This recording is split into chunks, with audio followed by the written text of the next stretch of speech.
اعظم بستی کراچی کے اندر ایک رہائشی بلڈنگ تعمیر ہوئی، اور جب بلڈنگ تعمیر ہو گئی تو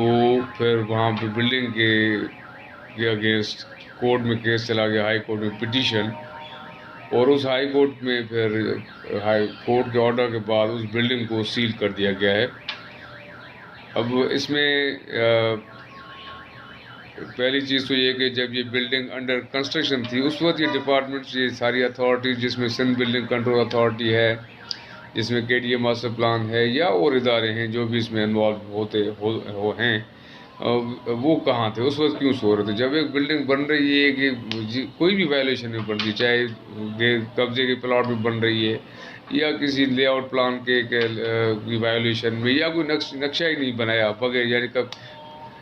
نقشہ بنائے بغیر، نقشہ حاصل کیے بغیر کنسٹرکشن ہو رہی ہے، مطلب کسی بھی طرح کی کوئی بھی اگر وائلیشن یا غلط چیز ہو رہی ہے تو اس کے اندر اس وقت کیوں نہیں ایکشن لیا جاتا جب یہ کام ہو جاتا ہے؟ اس کا جواب یہ ہے کہ یہ سب کچھ ہوتا ہے ملی بھگت سے۔ ایک تو جو لینڈ مافیا ہے، لینڈ گریبرز ہیں، جو کہ کافی اثر رسوخ والے، بہت پاورفل انفلوئنشل ہوتے ہیں، وہ اور بیوروکریسی مل کے، ایون تھانے کا جو ایس ایچ او ہے اس ایریا کا، کنسرن ایریا کا، اس کی مرضی کے بغیر بھی یہ کام نہیں ہو سکتا۔ تو اگر کوئی ایلیگل کنسٹرکشن کر رہا ہے، کوئی غلط بلڈنگ بنا رہا ہے، کوئی بھی اس میں ایلیگلٹی ہے، نقشہ نہیں ہے، بلڈنگ قبضے کا پلاٹ ہے، کسی اور کا پلاٹ ہے، یا کوئی اور کسی بھی قانون کی وائلیشن بن رہا ہے، تو اس وقت اس کو بنانے کیوں دیتے ہیں؟ سوال یہ ہے پہلا۔ جیسے نسلا ٹاور کا بھی معاملہ اسی طرح کا ہے، جب بن رہا تھا اس وقت تو کسی کو اعتراض نہیں تھا، جب بلڈر نے بنا کے آگے ڈسپوز آف کر دیا، لوگوں کو، پبلک کو، جنرل پبلک کو بیچ دیا، کوئی گھر کس نے لیا، کوئی گھر کسی نے لیا، تو یعنی جب یہ عام لوگ بیچارے آ گئے،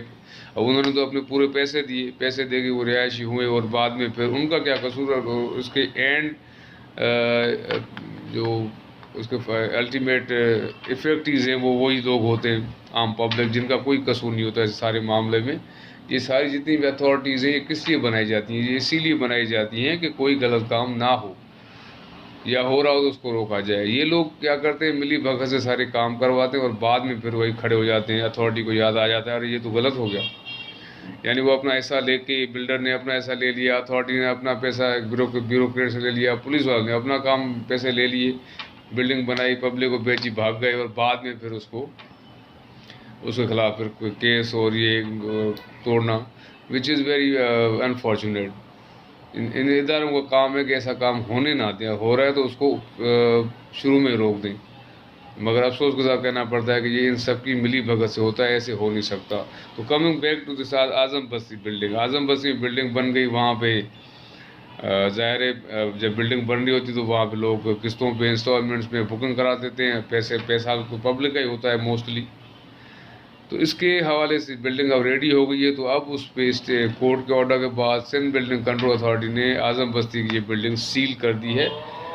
اور اب یہ سیل کب تک رہے گی؟ اس کے لیے سیل کے لیے یہ کنڈیشن رکھی گئی ہے کہ سندھ بلڈنگ کنٹرول اتھارٹی جب اس کا کمپلیشن سرٹیفکیٹ دے گی تب ہی اس کا یہ سیل آرڈر جو ہے نا واپس ہوگا۔ اب ہوتا کیا ہے کہ کوئی بھی بلڈنگ جب بنتی ہے تو لے آؤٹ پلان کے بعد کنسٹرکشن ہوتی ہے، جب بلڈنگ مکمل ہو جاتی تو سندھ بلڈنگ کنٹرول اتھارٹی اس کا کمپلیشن سرٹیفکیٹ دیتی ہے۔ اب اسی کمپلیشن سرٹیفکیٹ کی وجہ سے اس بلڈنگ کو سیل کیا ہوا ہے، اور کوشش ہے کہ یہ اس کا ڈی سیلنگ آرڈر ہو، اور جن لوگوں نے یہاں بکنگ کرائی ہے، لے لی ہے، تو ان کے ساتھ کوئی ناانصافی نہ ہو۔